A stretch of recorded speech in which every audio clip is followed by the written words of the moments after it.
The team at Technology for Hotels knows how busy you are, so we've created this concise briefing to keep you up to date on key happenings in the hotel industry. Let's dive in. Welcome to the 5-Star Weekly Briefing, your pulse on the hospitality industry. Today is Friday, 20th March, 2026. This week's briefing is brought to you by Canary Technologies, the #1 rated guest experience platform, helping hotels eliminate paperwork and boost revenue through seamless digital check-in and upselling. So today we are really looking at an industry that is fundamentally splitting in two. Yeah, completely fractured. Right. On one side, you've got the top end of the market transforming into these like hyper-physical, almost Marvel-style cinematic universes of luxury. Oh, the Marvel analogy. I like that. I know, we'll get into that. But then on the other side, the operational front lines are becoming, well, basically invisible. They're being managed by these autonomous AI agents acting as financial bodyguards for your guests. Financial bodyguards. Yeah, and honestly, if you're an operator stuck somewhere in the middle of all this, still playing by the old rules, you're going to want to pay real close attention today. Absolutely. So let's start with that shift at the very top of the market, because there is this massive recalibration happening right now. Yeah, the premium and ultra-luxury sectors. They are expanding aggressively, but, and this is the key, they're sprinting away from what you and I would traditionally define as luxury. Right. It's not about slapping a gold logo on a bathrobe anymore. Exactly. The entire operational focus is pivoting toward these highly bespoke, completely experiential models. And a perfect case study for this is what's happening up on the Gold Coast. Oh, the Palazzo Versace rebrand. Yeah, exactly. So Hilton's luxury soft brand, LXR Hotels and Resorts, they're making their Australian debut in 2027 by taking over the iconic Imperial Hotel. Which, for anyone who's been in the industry a while, you know that property as the former Palazzo Versace. Right. They've signed a management agreement with Islander Hotel Trading to basically completely reposition it after this massive renovation. And I think you have to look at the psychology behind that move, right? Moving away from the sort of flashy 1990s Versace branding into the LXR portfolio, that's a huge tell. It really is. It signals this desperate need to capture a more understated, highly curated international luxury demographic. Because the modern high net worth guests, they just don't want loud branding anymore. They want an ecosystem of experience. Yeah, and we are seeing that exact same focus on curation pop up in Japan, too. Oh, the Capella Kyoto project. That's the one. Opening this March in the historic Miyagawacho Geisha district. It's an 89-key ultra-luxury property. Wow, 89 keys. Yeah, intimate. But notice what they are anchoring the entire property around. It's all about collaboration. Right. The physical space is designed by Kengo Kuma, but the food and beverage is a direct partnership with Single Thread, the 3 Michelin-starred team out of California. Which proves that F&B isn't just some amenity you throw on the ground floor anymore. It is literally the primary engine driving the property's identity. Exactly. And let's be clear about the sheer volume of capital that's fueling this experiential expansion. Minor Hotels. They just announced they are bringing their luxury Anantara brand to Australia. With the Anantara Perth Hotel, right. Slated for 2032. 2032, yeah. It's a 150-key property in partnership with Golden Citadel. And it's anchoring the $3.8 billion Brucewood Point precinct. I mean, you do not commit to a 2032 timeline and that level of capital unless you are just supremely confident in the longevity of the experiential luxury market. No, you don't. But honestly, out of all these moves, the most fascinating strategic evolution this week is happening with Baillie Lodges and Tierra Hotels. The Beckons unification. Yes, they have officially unified under a single global luxury brand called Beckons. Led by CEO Michael Crawford. Right, who brings this massive pedigree from Four Seasons and Disney. And this entity brings 9 iconic properties like Southern Ocean Lodge and Hookah Lodge under one experiential umbrella across 4 continents. Wow. And if you look at the mechanics of this, they're essentially creating a Marvel Cinematic Universe for experiential luxury. Okay, wait. A Marvel Cinematic Universe? I mean, I kind of see where you're going, but break down the operational reality of that for me. How does that actually function for a hotel group? Okay, so think about how the MCU works at the box office. Yeah. You have Iron Man and you have Thor, right? Right. They are incredibly successful standalone properties. Right. But when you unify them under the Avengers, the collective drawing power is exponentially stronger than the sum of those distinct parts. Oh, okay, I see. Beckons is doing the exact same thing. You have a guest who absolutely loves the specific rustic flavor of luxury at Southern Ocean Lodge. Under the old model, that's where the relationship basically ended. They check out, and you hope they come back. Right. But now, through a unified guest data profile and this intense cross-pollination strategy, that same guest is seamlessly introduced to Hookah Lodge in New Zealand. Because they're in the same universe. Exactly. The marketing efficiency and the customer lifetime value just skyrocket because you're keeping the guest entirely inside your own ecosystem. Okay, that makes total sense on paper. But I have to ask the hard question here. Go for it. With these ultra-niche, nature-based experiential models building these incredibly sticky universes, are the traditional legacy luxury flags in trouble? I mean, are we looking at the end of the traditional luxury box? That is the exact tension keeping legacy operators awake right now. Yeah. But I wouldn't say traditional luxury is dead. They're just being forced to fiercely defend their operational value. Yeah. A legacy flag still holds a massive advantage in global distribution, baseline consistency, and institutional trust. True. But the pressure from brands like Beckons is exactly why legacy companies are creating soft brands like LXR. It allows them to offer that ultra-niche, bespoke character to the guest while still plugging the asset owner into a massive global loyalty engine. It's basically a defense mechanism. You get the independent feel, but with institutional backing. Which brings us to a really harsh reality for the rest of the industry. At the top end, they have the time and the billions to build these sprawling experiential lodges and do these massive soft brand renovations. Yeah. But if you look at the mid-market and the upscale sectors, they are facing a completely different economic reality right now. Oh, completely. The greenfield development pipeline is facing severe funding constraints. Let's be real. Pouring new concrete in 2026 is a financial nightmare. It really is. Construction materials are still at an absolute premium, interest rates are punishing, and getting a new build out of the ground just takes years. So operators are bypassing those constraints entirely through agility. They are pivoting hard toward conversions and flexible lifestyle spaces. And Radisson Hotel Group is basically writing the playbook on this right now in the Pacific. They really are. They have massively accelerated their footprint with a conversion-led growth model. They've announced 4 major projects in just 2 months. Wow, 4. Yeah, Radisson Ready Queenstown, the 65 Hotel Brisbane, and they are entering Fiji with the Mana Island Resort and Samoa with the Return to Paradise Resort. And look at the mechanism they are using to execute this. Mandala Hotels and Resorts just finalized a management agreement for the Merchant Hotel. That's the one in Brisbane, right? Yeah, it's a 58-key corporate boutique property opening this May. And they are plugging it straight into the Radisson Individuals brand. It's being used as a smart repositioning tool. It's brilliant because it functions exactly like a software operating system update for independent real estate. I love that analogy. Right. The owners don't have to tear down the drywall. They don't have to change the structural hardware or go through some rigid multi-million-dollar brand overhaul. They essentially just install the global distribution patch. Yep.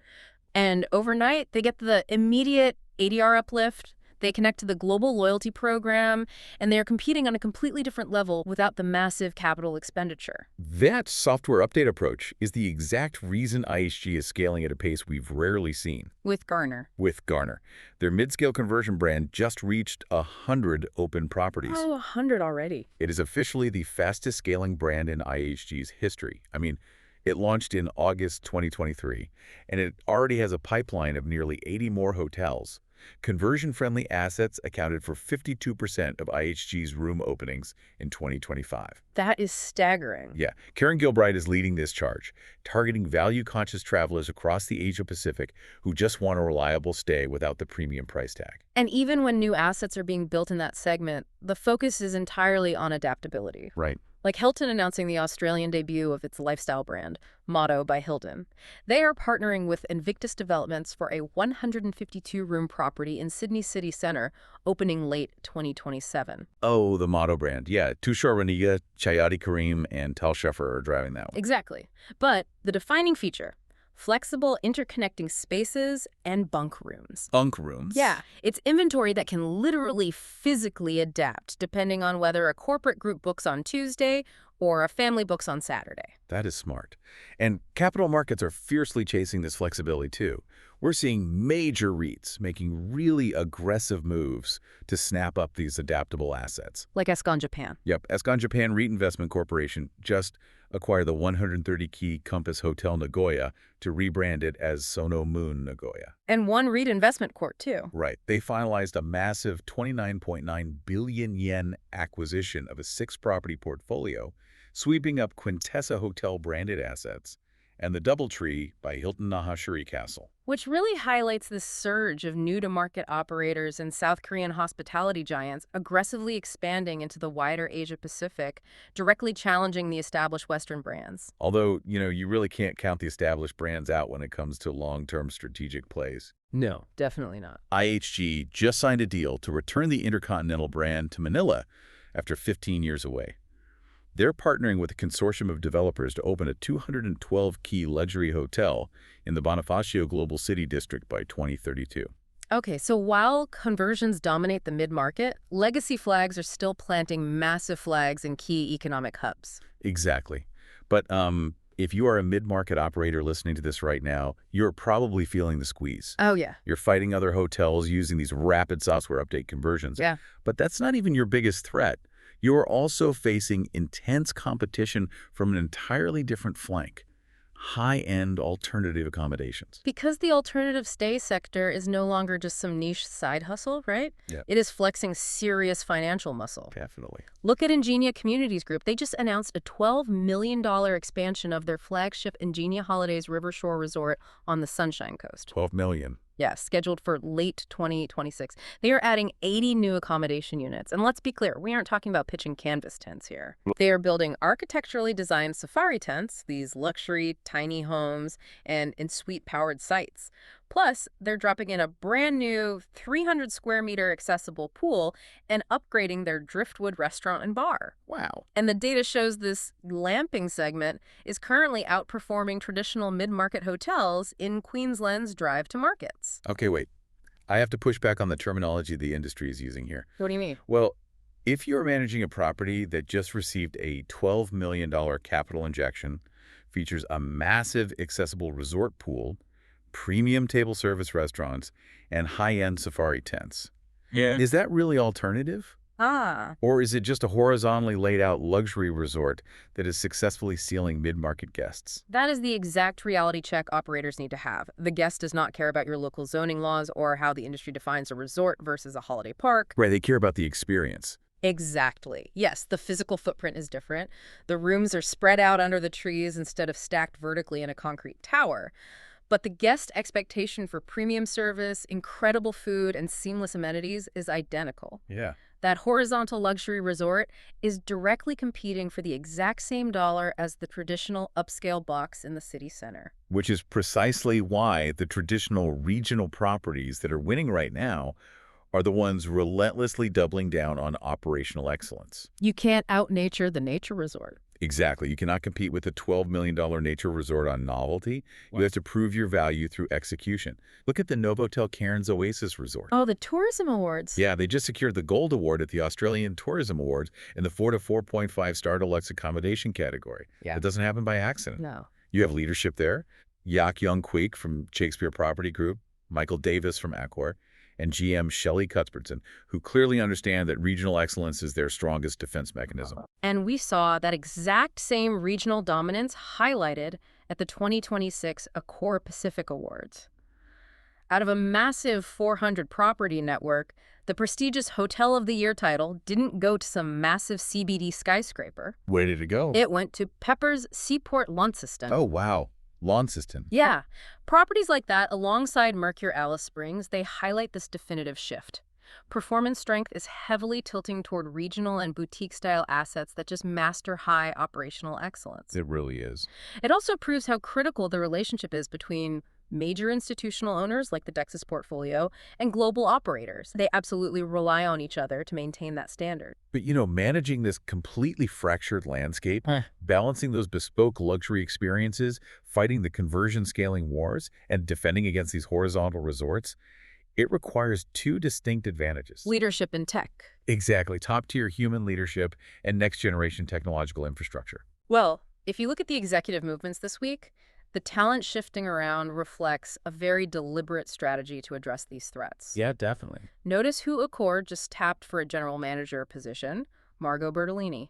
You don't make a move like that unless you are trying to fundamentally optimize a property's operational DNA. Absolutely. We're also seeing Klaus Kanadader appointed as general manager at Peppers Marysville Resort and Spa, James Dobos stepping in as executive assistant manager at Elysium Nusa, and James Billing taking the country general manager role at Minor Hotels. These are operators built for a high-threat environment. And they need to be, because the technological ground they are operating on is fundamentally changing beneath their feet. The era of simply, asking a chatbot questions is completely dead. Thank goodness. Right. We have officially entered what the tech world is calling the Agentic Era. Industry giants like Marriott and Accor are moving way past basic generative text. They are deploying autonomous agents directly within their property management systems. So let's clearly define the difference for anyone evaluating their tech stack right now. Yeah, it's a big distinction. A chatbot is reactive. A guest types, "What time does the pool open?" And the bot retrieves the answer.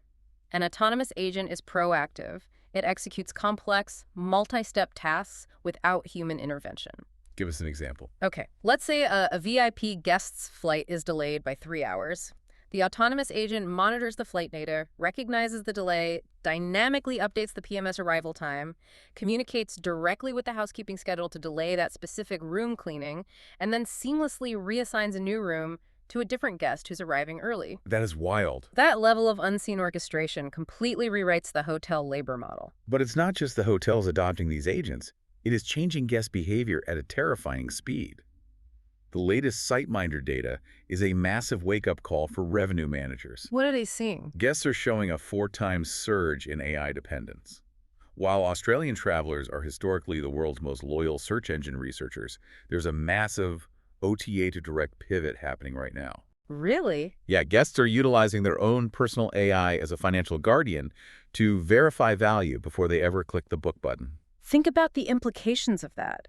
It is the equivalent of every single traveler hiring a ruthless, hyper-efficient personal accountant whose only job is to audit every single OTA price, package, and direct booking clerk in real time in a matter of milliseconds. Exactly.